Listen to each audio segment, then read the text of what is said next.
Saya akan mengajak rekan-rekan profesional untuk melihat kilas balik sejarah secara singkat.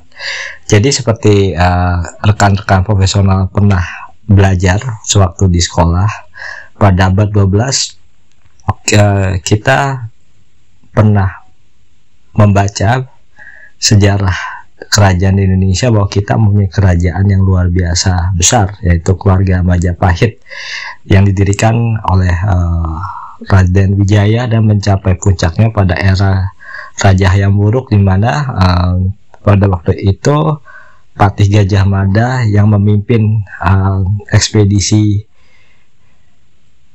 Majapahit bukan hanya di Indonesia tetapi sebagian wilayah Asia Tenggara yang dikenal sebagai Sumpah Palapa. Dari bukti itu bahwa sebenarnya kita punya potensi menjadi bangsa yang besar, bahwa kita pernah menjadi negara besar di masa lalu walaupun bentuknya sebagai kerajaan. Sekarang kita melihat ke abad 21 bahwa saat ini dunia ini sudah terbagi dalam berbagai macam kekuatan, jadi tidak ada lagi single superpower. Nah, yang harus kita lihat adalah saat ini adalah dunia sedang mengalami kekosongan kekuasaan.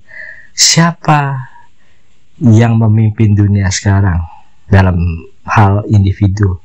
Dan dalam hal negara mana yang paling berkuasa? Apakah Amerika? Amerika mungkin kita masih lihat sebagai superpower di bidang militer, tetapi ekonomi dan teknologi kita tidak bisa mengatakan Amerika adalah negara superpower saat ini, karena inovasi sekarang berpusat di Asia, inovasi berpusat di Cina, berpusat di India, berpusat di Korea Selatan, dan berpusat di Taiwan. Jadi sudah ada pergeseran ekonomi dan juga kekuatan inovasi di dunia. Kembali lagi ke era Nusantara, Indonesia harus berani mengambil alih. Kita bisa mengatakan sekarang ini era di mana kita harus menunjukkan kekuatan kita sebagai negara. Kenapa di masa lalu bisa kita mengatur dunia? Kita anggap ini kita sudah mengatur dunia, tetapi di era saat ini kita masih sulit. Tetapi ketika di era Perang Dingin, di era pemerintahan Presiden Soekarno, kita bisa mengatur dunia dengan adanya Konferensi Asia Afrika, dengan adanya Konferensi Gerakan Non-Blok. Ya, kita katakan ini tujuannya untuk negara-negara selatan yang pada waktu itu lebih banyak dijajah untuk merdeka. Dan di Gerakan Non-Blok itu Presiden Soekarno telah memikirkan menciptakan tata dunia baru tanpa konflik. Bayangin aja, tanpa konflik, di mana negara-negara selatan berdiri sejajar dengan dua kekuatan blok, yaitu blok Uni Soviet dan juga blok Amerika. Waktu itu kita katakan blok Uni Soviet adalah blok timur dan blok Amerika adalah blok barat. Kenapa kita tidak bisa meneruskan cita-cita Gajah Mada? Kita anggap ini adalah eranya Indonesia, kita sebut dengan Nusantara Order.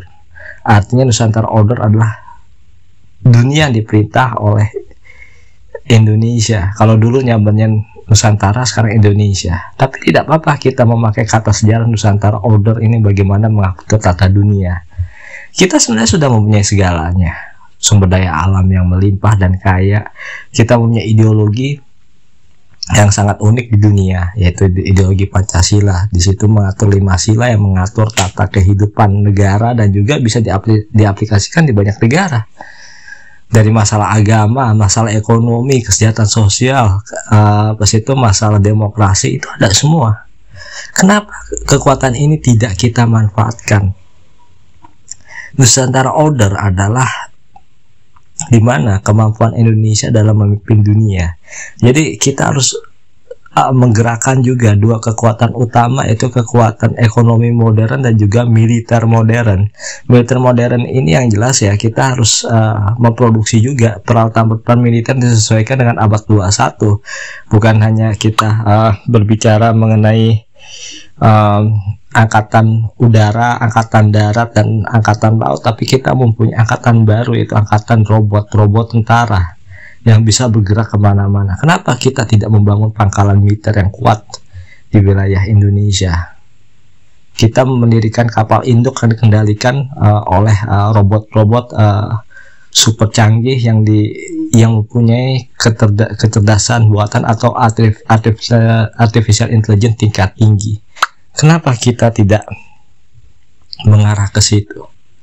Untuk menciptakan Nusantara Order berarti kita harus mempunyai kekuatan militer luar biasa besar. Kekuatan militer lah nanti yang akan mendukung kekuatan politik di samping kekuatan ekonomi.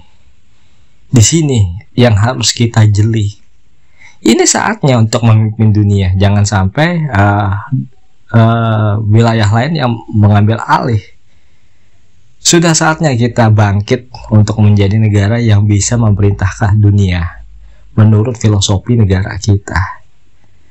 Negara barat sudah jelas, sudah mulai kehilangan pamor. Ekonomi mereka sudah merosot, kemampuan teknologi juga sudah tidak sehebat 1 abad sebelumnya.